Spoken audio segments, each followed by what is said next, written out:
Hello and thank you for tuning into this edition of News Today. Without delay, let's have a look at the headlines first. UN member states have finalized treaty targeting cybercrime. India and Nepal signed MOU to provide grant assistance for launch of Nepal's Munal satellite. Indian External Affairs Minister visited Maldives. Cabinet approves changes in PM JI-VAN Yojana. Prime Minister released 109 high-yielding, climate-resilient and biofortified varieties of crops. Guidelines issued for implementing of component model solar village under PM Surya Ghar Yojana. In our first news, in a landmark development, UN member states have finalized a treaty aimed at addressing cybercrime more efficiently and effectively. This treaty is a significant step forward, particularly concerning issues like child sexual abuse imagery and money laundering. Let's dive into what this means and the impact it could have globally. Let us first discuss the treaty's implementation process. The treaty will officially come into force once 40 member nations ratify it. This marks the UN's first treaty with such a specific focus, setting a new precedent in global cybercrime legislation. Currently, the Budapest Convention of 2001 serves as a guideline for cybercrime laws worldwide. However, this new treaty will establish a more comprehensive framework. Now, why is this treaty so significant? For the first time, we have a global-level legal framework for cybercrime and data access. This is a major milestone in establishing a global criminal justice policy to protect society from cybercrime threats. It brings us a step closer to creating a safer digital environment. Now let's explore the key provisions of the treaty. Firstly, it calls on states to implement domestic legislation, making it illegal to breach an information and a communications system without authorization. This is crucial for protecting sensitive information and maintaining digital security. Another critical aspect of the treaty is its focus on protecting children from sexual abuse. It requires states to criminalize the production, offering, sale, and distribution of child sexual content online. This is an essential move to safeguard the most vulnerable members of society in the digital space. Human rights are also a key consideration. The treaty mandates that states ensure the implementation aligns with international human rights law, balancing cybersecurity with the protection of individual freedoms. Finally, the treaty empowers states to collect or record relevant data needed for convictions. It also allows states to compel service providers to hand over incriminating information or documents, enabling more effective law enforcement efforts. In conclusion, this treaty represents a significant advancement in the fight against cybercrime, offering a unified approach to tackling these complex issues. Ahead, we have some fascinating news about a significant collaboration between India and Nepal in the realm of space technology. Recently, the two countries signed a memorandum of understanding to provide grant assistance for the launch of Nepal's Munal satellite. This collaboration underscores the increasing role of space technology in diplomacy and highlights how nations can work together towards common goals. Let's dive a little deeper into the Munal satellite. This indigenous satellite developed in Nepal has a unique mission: to build a vegetation density database of the Earth's surface. This valuable data will contribute to a better understanding of our planet's ecosystems. To launch the satellite, Nepal will use New Space India Limited's Polar Satellite Launch Vehicle, showcasing India's commitment to supporting its neighboring countries in space exploration. Now let's talk about space diplomacy. Space diplomacy involves using space science and technology to achieve foreign policy goals and enhance national space capabilities. For India, space diplomacy holds great significance. It fosters cooperation with the Global South by investing in building resources and consensus on common space technologies for exploration, such as South Asia Satellite Project. Furthermore, initiatives like the India-US Space Situational Awareness Agreement enhance national security by providing access to the US radar and sensor network to mitigate risks to India's space assets. India's commitment to international cooperation and capacity building is evident through efforts like the Unispace Nanosatellite Assembly and Training by ISRO, or Unnati, which educates foreign engineers and scientists in space sciences. Additionally, India is devoted to maintaining conflict-free space by ensuring the peaceful use of outer space. However, challenges exist, such as lack of private participation, limited missions for deep space exploration, and the absence of multilateral space partnerships. Despite these challenges, India continues to pursue international cooperation in space. For example, India's collaboration with the United States includes the Artemis Accord, an initiative for space exploration, and the NASA-ISRO Synthetic Aperture Radar Satellite project. With the European Union, India has an agreement to share Earth observation data from each other's satellites, and with Russia, there is cooperation in the human spaceflight program. In conclusion, the collaboration between India and Nepal to launch the Munal satellite marks a significant milestone in space diplomacy. It exemplifies how nations can leverage space technology to foster international partnerships and achieve common objectives. Ahead in the news, in a recent visit to the Maldives, India's External Affairs Minister highlighted the deepening ties between the two nations through several key initiatives and agreements. During the visit, several memorandums of understanding were exchanged, most notably on the introduction of India's Unified Payment Interface or UPI in the Maldives. This initiative is set to enhance digital connectivity and financial inclusion in the island nation, further strengthening economic ties between the two countries. The minister also inaugurated the Addu Reclamation and Shore Protection Project along with the Addu Detour Link Bridge Project. These projects are critical for improving infrastructure and coastal protection in the Maldives. Another significant aspect of the visit was the review of progress on the India-assisted Greater Malay Connectivity Project, which is one of the largest infrastructure projects in the Maldives. This ambitious project aims to connect the capital city of Malé with the adjoining islands of Velingili, Gulifalu and Thilafushi, facilitating greater economic integration and ease of movement for the Maldivian population. The Maldives holds a significant position in India's strategic calculus, both from a geo-economic and geopolitical perspective.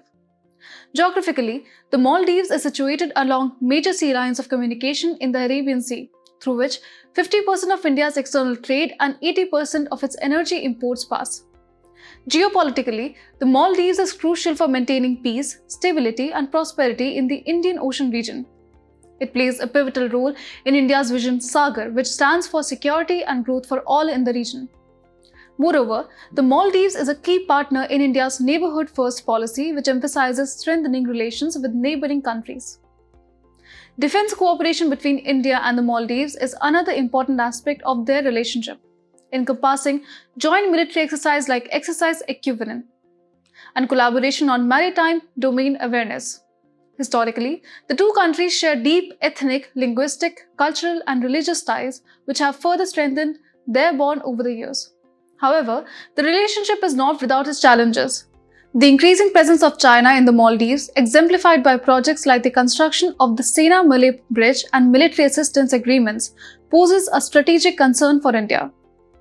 Additionally, rising anti-India sentiments under the current Maldivian regime, including demands for the withdrawal of Indian troops and the India Out campaign, have strained bilateral relations. Furthermore, the rise of Islamic radicalism in the Maldives with the involvement of Pakistan-backed terror groups adds another layer of complexity to the relationship. In a significant move to bolster India's ethanol blending efforts, the Union Cabinet has approved important changes to the Pradhan Mantri JI-VAN Yojana. These changes are designed to enhance the country's capacity to meet ethanol blending targets, placing a stronger emphasis on innovative technologies and novel feedstocks. Ethanol blending with petrol in India has seen a remarkable surge with over 500 crore litres blended in the 2022-23 period. The current blending rate has exceeded 15% and the government is ambitiously aiming to reach a 20% blending target by the end of the 2025-26 fiscal year. The Pradhan Mantri JI-VAN Yojana, which stands for Jaiv Indhan Vatavaran Anukul Fasal Avashesh Nivaran, was launched in the year 2019 to provide financial assistance for the development of second-generation ethanol from surplus biomass and agricultural waste. Notably, the scheme has supported the establishment of India's first 2G ethanol plant by Indian Oil Corporation at Panipat. With the recent cabinet-approved changes, the implementation period of the Yojana has been extended by 5 years, pushing the deadline to 2028-29. Additionally, the scope of the Yojana has been broadened to include biofuels derived from a wider range of feedstocks such as agricultural residues, forestry waste, industrial byproducts, and even algae. The eligibility criteria have also been expanded, now covering bolt-on plants and brownfield projects which were not previously included. These changes carry significant implications for multiple sectors. The extended financial support will provide stable income opportunities for farmers through the sale of agricultural residues, while also helping to mitigate environmental pollution. Moreover, this initiative will strengthen India's energy security and self-reliance. aligning with the country's goal of achieving net zero greenhouse gas emissions by 2070 and supporting the Make in India initiative. In the broader context of biofuel generation, it's important to note that there are different generations of biofuels. The first generation biofuels are derived from edible materials, which raises concerns about food security. The second generation biofuels come from non-edible materials like agricultural and forest residues, as well as crops grown specifically for biofuel purposes. The third generation biofuels are produced from aquatic biomass such as algae, while the fourth generation biofuels are created using engineered plants and microorganisms. In conclusion, the changes to the PM JI-VAN Yojana represent a significant step forward in India's journey toward sustainable energy. In some exciting developments in agriculture to share with you, the Prime Minister has released 109 high-yielding, climate-resilient and biofortified varieties of crops. These crops have been developed by the Indian Council of Agricultural Research or ICAR, showcasing a significant step forward in crop improvement. Let's delve into the crop improvement programs spearheaded by ICAR. The Council has been actively working to develop new crop varieties and hybrids that offer wider adaptability and higher yields. This process uses several strategies, including genomics-assisted selection and phenomics, which involves the systematic measurement and analysis of both qualitative and quantitative traits. Additionally, conventional breeding and biotechnology-based approaches such as genetic engineering and genome editing are employed to enhance crop performance. Why do we need crop improvement, you might ask? One of the primary reasons is to manage the impact of climate change. Climate-resilient seeds can produce good crops even under adverse weather conditions like heat waves and droughts. A great example of this is BT cotton. Moreover, these resilient crops can help reduce losses due to diseases and pest attacks. Moving on to another important aspect, crop improvement is crucial for food security. As per World Economic Forum, agriculture yields are projected to drop by 16% by 2030. In addition to food security, nutritional security is also a priority. The government is promoting biofortified food through programs like Midday Meal, also known as PM Poshan Scheme, to tackle malnutrition across India. Biofortified crops offer enhanced nutrition without additional costs, making them accessible to everyone. For example, vitamin A-rich maize grains are a great source of nutrients.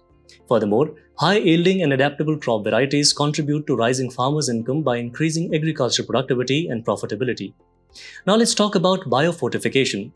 This is the process of improving the nutritional quality of food crops. Unlike conventional fortification, which adds nutrients during processing, biofortification aims to increase nutrient levels in crops during plant growth.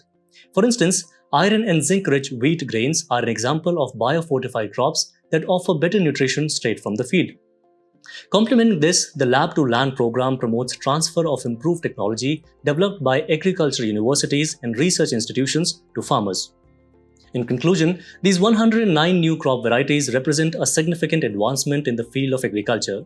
They not only promise to boost crop yields, but also enhance nutritional quality and resilience to climate change, ensuring food security for the future. In our next news, we have some exciting news about a groundbreaking initiative aimed at transforming our rural communities and promoting renewable energy. The Ministry of New and Renewable Energy has issued guidelines for the implementation of the Model Solar Village component under the PM Surya Ghar Yojana. This marks a significant step forward in empowering village communities across the country to become more self-reliant in meeting their energy needs. To start, let's talk about the concept of the Model Solar Village. The goal is to establish one model solar village in each district of India. This will not only help villages become energy self-sufficient, but also serve as an example for other communities. To be eligible, a village must have a population of more than 5,000 according to the latest census. Each model village will receive a substantial central financial assistance of Rs 1 crore to support this initiative. The implementation will be overseen by the State Renewable Energy Development Agency or another agency nominated by the state or union territory government. Now let's dive into the PM Surya Ghar Yojana of 2024. The primary aim of this scheme is to install rooftop solar systems and provide free electricity for up to 300 units per month to 1 crore households. This is a huge step towards making clean energy accessible to more people. The subsidy structure is designed to make it affordable, providing 60% of the cost for solar systems up to 2 kW capacity and 40% for systems between 2 to 3 kW capacity. The potential benefits of this scheme are enormous. It's estimated that 1 crore families will save Rs 15,000 crore annually, and they will also have the opportunity to earn income by selling surplus power back to electricity distribution companies, also known as DISCOMs. In conclusion, the Model Solar Village initiative under the PM Surya Ghar Yojana is a visionary step towards a more sustainable future. Today's place in the news brings us to Timor-Leste with its capital Dili. Timor-Leste is in the news as the Indian president has been conferred with the highest civilian award of Timor-Leste. Let's dive into its political features.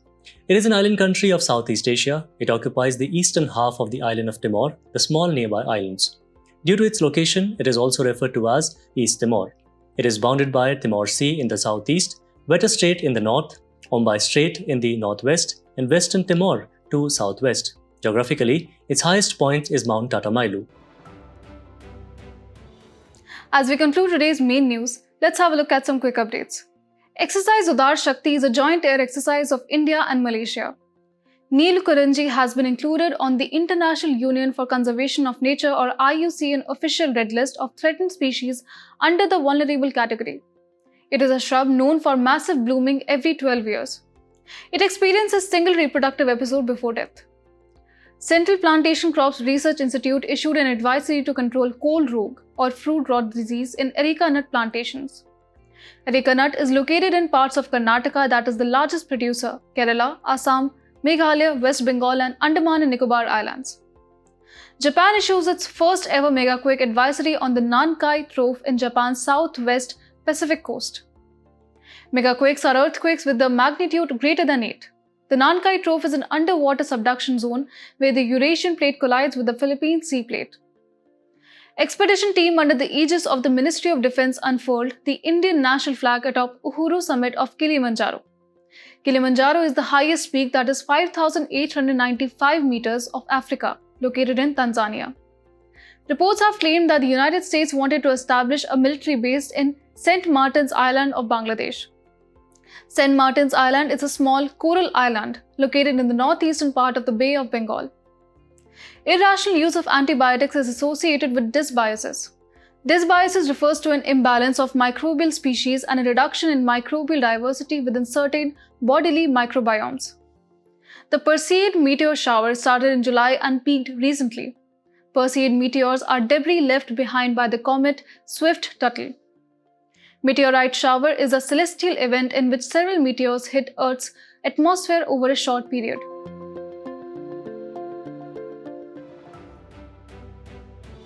Before we sign off, let's challenge your understanding in today's installment of Test Your Knowledge.